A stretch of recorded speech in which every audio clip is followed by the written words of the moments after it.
John Force, one of the most historic names in all of motorsports, stands on the brink of 150 wins. In the world of NHRA drag racing, this is Hercules, this is Paul Bunyan, this is John Q. Public and John Wayne rolled up into one 11,000 horsepower package. First win comes in Montreal 1987. Get this, Louis Bloom pulled this one up. A perfect 700 race span between, if we count that first win in 1987 and we count this race, 700 races encompassing. John Force for the 150th time in the greatest career in NHRA history. He's done it. But I think it meant more to the fans than it did to you. Well, that's my job. That's what make the fans happy so they buy our products. I'm excited. It was important. It made a lot of work for a lot of people. NHRA always happened to be there. Signs that were made. Chevrolet happened to be there. Representatives to be part of it. And Mellow Yellow, they were all there, of course. And hell, it was 3 different trophies. One for winning it, one for the 150 and one for my Montreal, which really surprised me. For my original win, my first championship win. And so, anyway, I'll make it short, but honor for everybody. And the reason for the stands, everybody's asking, was when I came back in 05, they said I wasn't going to walk, let alone drive.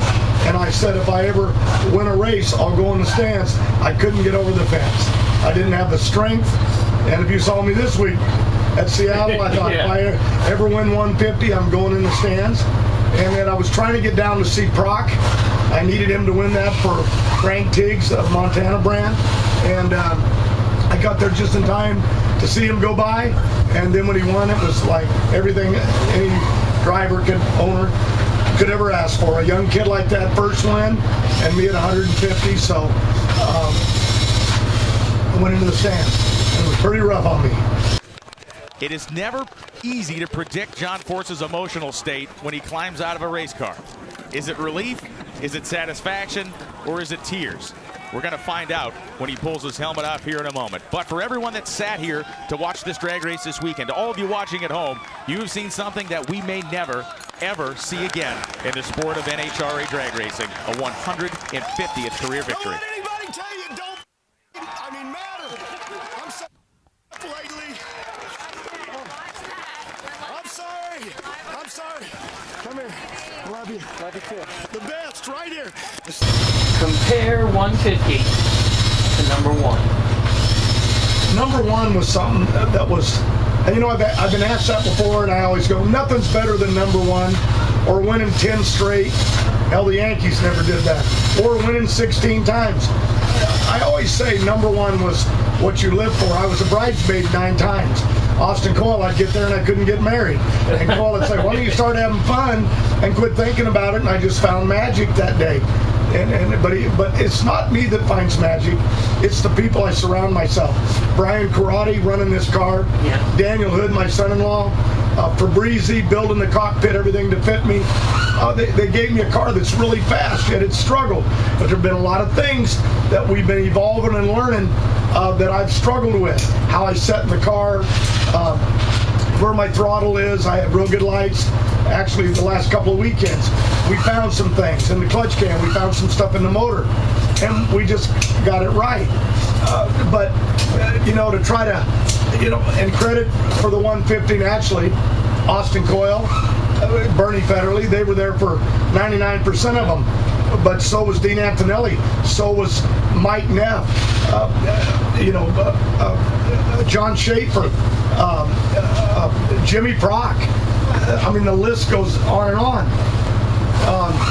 I hadn't won last year since Denver, and I was coming out all those crashes, and I'm kind of off in my game, and all of a sudden, it just went right on this day in Seattle, a place that I grew up on that track. Seattle, Fremont, Sonoma, Orange County, Irwindale, Lyons, and to go to a place that really had memories to me, and of course Pomona. But in my early days, I match raced, and I lived in Seattle. Bill Donor, 64 funny cars, and to get it there was magic for me. So I can compare it. 150. Everyone wants to get into Richard Petty, and I've never raced Richard Petty. I'm still trying to catch Don the Snake Perdome and Raymond Beadle and Bernstein in my head. It ain't about records to me. It's what I love doing. I'm building the future. I know my time's running out. You know that it's going to pass you by. There's nothing you can do about it. Happens in baseball. Tom Brady, the greatest quarterback of all times, and he's 40. I'm 70, but he's saying, you know, it's getting close. We have to acknowledge that. So I have to build new stars like Robert, and he's up there. He's already a champion. Brittany, already a champion. I needed this kid to secure that Montana brand and Rocky Mountain Twist. These people spend their money, they expect to win. And so did Perdome. And don't think he didn't let me know about it. But we stayed with what we believed. Mike Green came in, took over the car. John Schaefer, that I put on the dragster, had no experience with the dragster. It really wasn't fair to him. And I did a swap with Bob Tasca, and with John Schaefer, they came out of the box, and they won 2 races, the next 2 races. And it's just a good race car. So I put the kid back. Actually, Bobby did, but put him back where he belonged. And I got a guy that's a championship tuner, and you know, from Schumacher, and I got Don Schumacher's blessings, and put Mike Green with him, and he knew how to win. He won 3 championships, and then it came together. And Jamie Howe is right there at ground zero with him. Good luck with this, Jamie. And Ron Capps was the one that put the winner hat on his head. 150 wins for John Force, right on the lips for Ron Capps. So unfortunately, the whole world wants to know this. Did you enjoy your kiss with Ron Capps? I apologize to Ron. Actually, here at Norwalk Raceway today in the driver's meeting with Bader, because Bader asked. It was an emotional. I've raced him for a lot of years. You know, they said in there nobody will probably never make 150. Well, that ain't true.